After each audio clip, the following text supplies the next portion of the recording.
Welcome to all. இன்னைக்கு நம்ம பார்க்க போகிற டாபிக் என்ன அப்படின்னா எலக்ட்ரோ டெபாசிஷன். எலக்ட்ரோ டெபாசிஷன் அப்படிங்கிறது நானோமெட்டீரியல் ப்ரிப்பேர் பண்ணுறதுல ஒரு இம்பார்ட்டண்டான டெக்னிக். என்ன அப்படின்னா இதில் வந்து கண்ட்ரோல்டு ஷேப் அண்ட் சைஸில் வந்து நம்ம நானோமெட்டீரியலில் ப்ரிப்பேர் பண்ணிக்கலாம். ஸோ எக்ஸாம்பிள் பார்க்கும்போது electro deposition of gold on silver. இதில் வந்து என்ன பண்ணுறோம் அப்படின்னா நேனோ ஒயராக வந்து நம்ம கோல்டை ப்ரிப்பேர் பண்ண போகிறோம். இதுக்கு என்ன பண்ணுறோம் அப்படின்னா ஒயர் ஷேப்பில் நம்ம வந்து கேத்தோட வந்து எடுத்துக்கிறோம். ஸோ கேத்தோட வந்து சில்வர் எடுத்துக்கிறோம். ஸோ ஆனோட வந்து கோல்டு எடுத்துக்கிறோம். இப்போ நம்ம வந்து சொல்யூஷன் என்ன சொல்யூஷன் எடுத்துக்கிறோம்னா கோல்டோட சொல்யூஷன் AuCl3 அதோட சொல்யூஷன் வந்து நம்ம எடுத்து வச்சுருக்கோம். இப்போ கரண்ட் வந்து பாஸ் ஆகும்போது நமக்கு வந்து கோல்டு வந்து அதாவது anode gets oxidation, cathode gets reduction.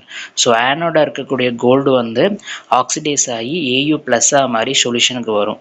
அந்த சொல்யூஷன்லேருந்து Au+ வந்து கேத்தோடுக்கு போய் ரிடக்ஷன் ஆகி Auவாக படியும். ஸோ அது வந்து நேனோ ஒயர் ஷேப்பில் வந்து நம்ம எந்த ஷேப் எடுக்கிறோமோ அந்த ஷேப்பில் வந்து படியும் கேத்தோடில். ஸோ நம்ம வந்து ஒயர் ஷேப் எடுக்கிறதுனால இதில் நமக்கு வந்து நேனோ ஒயர் வந்து கிடைக்குது. இந்த மாதிரி டிஃப்ரெண்ட் ஷேப்பில் நம்ம என்ன பண்ணிக்கலாம் அப்படின்னா நேனோ மெட்டீரியல்ஸை இந்த எலக்ட்ரோ டெபாசிஷன் மெத்தட் மூலமாக ப்ரிப்பேர் பண்ணிக்கலாம். ஸோ இதை மாதிரி சுவாரஸ்யமான தகவலோட நெக்ஸ்ட் வீடியோவில் சந்திக்கிறேன். தேங்க்யூ.